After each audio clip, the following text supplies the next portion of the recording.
আপনাদের অবগতির জন্য জানাচ্ছি যে টিএফআই বা টাস্ক ফোর্সেস যে ইন্টারোগেশন সেল যেটা আজকে আপনারা দেখলেন, যেটাকে আমরা ওইটা আয়নাগর নামে পরিচিত, সেখানে আমি একটা আইনগত অবস্থান আপনাদের কাছে তুলে ধরতে চাই।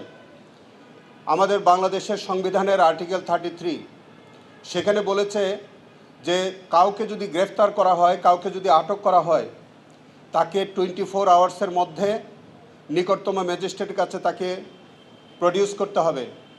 শুধু তাই নয়, আর্টিকেল 33-তে সেটাও বলেছে যে কাউকে গ্রেফতার করা হলে সেই কেন তাকে গ্রেফতার করা হলো সেই বিষয়টি তার পরিবারকে অবহিত করতে হয়।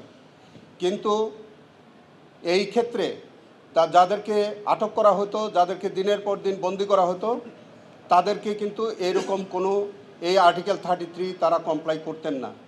শুধু তাই নয়, আমাদের প্রচলিত যে আইন ফৌজদারি কার্যবিধির 161 এবং 167 এখানেও কিন্তু পরিষ্কার বিধান আছে যে কাউকে যদি আপনি গ্রেফতার করেন তাহলে 24 আওয়ার্সের মধ্যে নিকটতম পুলিশ অথবা ম্যাজিস্ট্রেটের কাছে হাজির করতে হবে।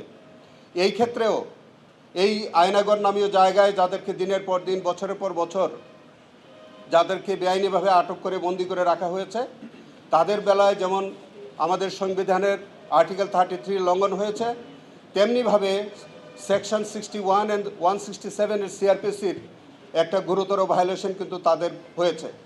এইটি যেমন এক ধরনের অপরাধ হয়েছে, অন্যদিকে তারা এই যে দিনের পর দিন বন্দি করেছে, গ্রেফতার বা তাদেরকে আটক রেখেছে, খুন করেছে এবং ডিজেপিআর করার মতো যে ঘটনাটা ঘটেছে, এইগুলি সবগুলো হচ্ছে মানবতা বিরোধী অপরাধ। এই মানবতা বিরোধী অপরাধের বিচার ইতিমধ্যে চলছে, অনেকগুলো ঘটনার ইনভেস্টিগেশন চলছে।